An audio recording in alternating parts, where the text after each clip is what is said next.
Oke, baiklah para mahasiswa sekalian, hari ini kita akan membahas materi kita mengenai keseimbangan permintaan dan penawaran.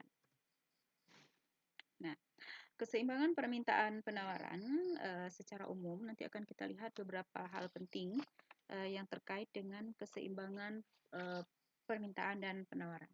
Yang pertama adalah proses terjadinya equilibrium atau harga pasar. Nah, berikut adalah tabel yang memperlihatkan ini adalah harga suatu barang, kemudian ini permintaan terhadap barang tersebut dan penawaran terhadap barang tersebut. Nah, ketika harga itu Rp4, permintaan terhadap barang tersebut 15 unit, sementara penawarannya 2 unit. Ketika harga itu naik menjadi Rp5, permintaannya 11 dan penawarannya 5. Begitu seterusnya sampai harga itu Rp8, permintaannya sebanyak 5 unit dan penawarannya sebanyak 11 unit. Nah, keseimbangan antara permintaan dan penawaran terjadi jika pada harga tertentu jumlah yang ingin dibeli oleh konsumen sama dengan jumlah yang bersedia ditawarkan oleh produsen. Ya, Ibu ulangan lagi, keseimbangan antara permintaan dan penawaran. Nah, ini kita mau melihat proses terjadinya equilibrium, ya. Nah, keseimbangan equilibrium itu adalah keseimbangan. Keseimbangan antara permintaan dan penawaran terjadi jika pada harga tertentu jumlah barang yang diminta sama dengan jumlah barang yang bersedia ditawarkan oleh produsen. Pada tabel ini kita lihat ya, pada harga itu Rp6, jumlah barang yang diminta oleh konsumen 8 dan sama dengan jumlah barang yang bersedia dijual oleh produsen.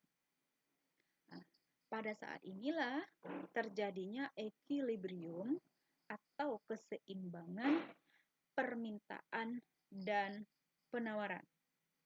Kalau digambarkan pada kurva itu, pada saat itulah terjadi perpotongan antara kurva permintaan dengan kurva penawaran.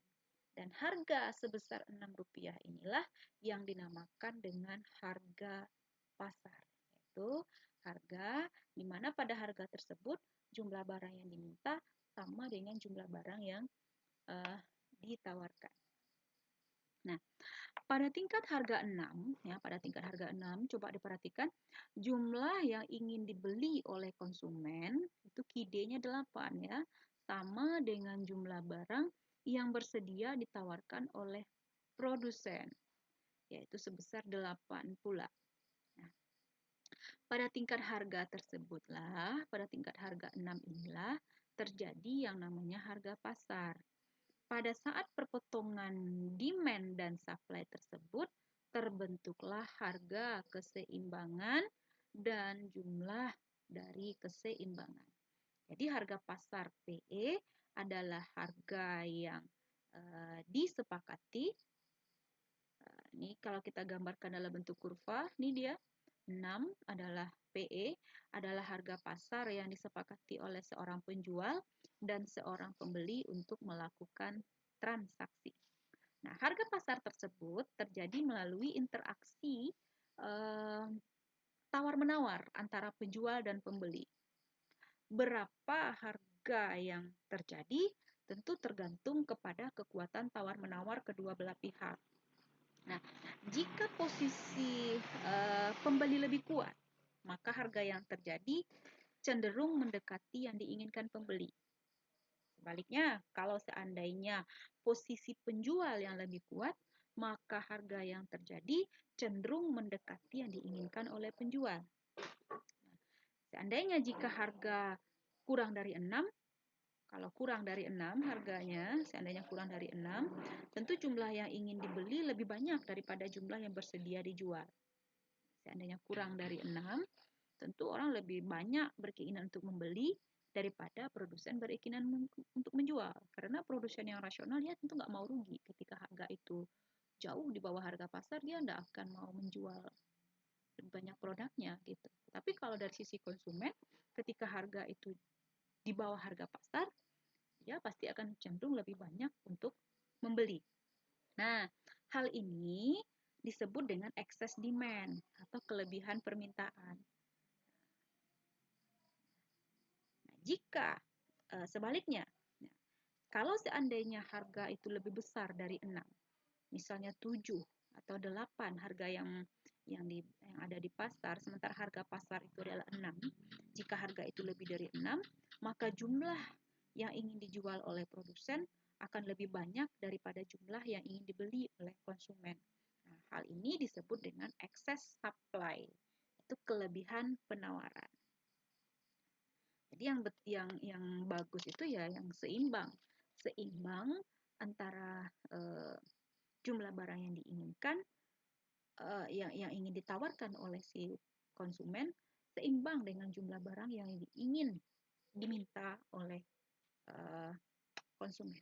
Ini dinamakan dengan harga pasar. Nah, kemudian kita bisa lihat lagi berikutnya adalah perubahan dari harga pasar. Harga pasar untuk suatu barang dapat berubah setiap saat. Bisa naik, bisa juga turun. Nah, perubahan dari harga pasar tersebut antara lain disebabkan oleh perubahan perilaku pembeli dalam membeli barang. Atau bisa juga perubahan itu disebabkan oleh perubahan dari perilaku penjual dalam menawarkan barang. Kita lihat satu-satu ya. Yang pertama dulu adalah perubahan permintaan akibat dari perubahan perilaku pembeli. Seperti diperlihatkan pada kurva yang pertama ini. Nah, jika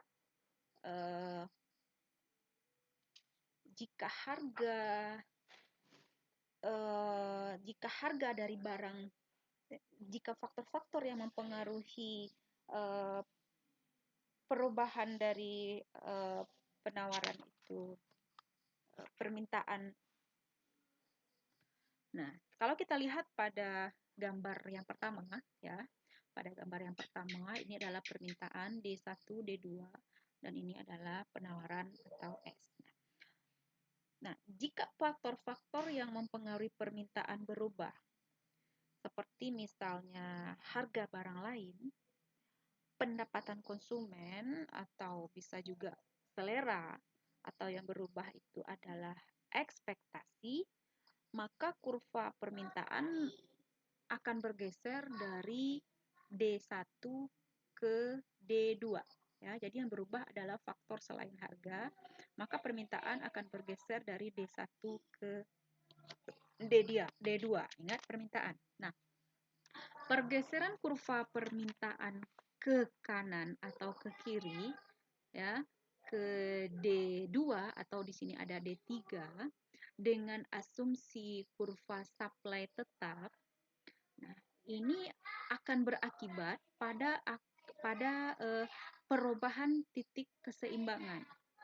Jika sebelumnya keseimbangan itu di titik ini ya, dengan harga P1 dan Q1 dengan pergeseran permintaan ini, maka penawaran akan bergeser dari titik ini kepada titik ini ya, ketika P2 dan Q2. Nah, selanjutnya pada harga yang lama tentu akan menimbulkan kelebihan dari permintaan atau excess demand atau excess supply yang pada gilirannya akan merubah harga keseimbangan dan jumlah keseimbangan. Inilah dinamakan pergeseran permintaan karena perubahan dari perilaku pembeli. Nah, kemudian yang kedua, kita lihat pergeseran penawaran akibat perubahan perilaku penjual. Jika faktor-faktor yang mempengaruhi penawaran berubah, ya, karena kita dari sisi penjual, jika faktor-faktor yang mempengaruhi penawaran berubah, seperti harga dari barang lain, atau harga saingan, atau raw material, harga bahan baku, atau biaya produksi mungkin, atau teknologi, atau ekspektasi, maka harga yang lama, ya, kurva supply, akan dapat bergeser ke kanan atau ke kiri. Supply bisa bergeser ke bawah menjadi S2 atau supply juga bisa bergeser ke atas. Kalau yang berubah itu adalah faktor-faktor selain dari harga. Nah, pergeseran kurva penawaran ini baik ke bawah atau ke atas. Nah, dengan asumsi kurva permintaan itu tetap, nah akibatnya nanti yang berubah tentu harga yang lama akan terjadi excess demand atau excess supply. Nah, selanjutnya akan menyebabkan terjadinya perubahan harga pasar dan jumlah keseimbangan. Nah, inilah dinamakan dengan pergeseran penawaran akibat perubahan dari perilaku penjual. Ini kira-kira bahasan mengenai harga pasar ya, dan bagaimana perubahan dari harga pasar itu sendiri. Bisa karena perubahan perilaku pembeli dan bisa juga karena perubahan perilaku penjual. Demikian materi pada kali ini kita akhiri. Terima kasih.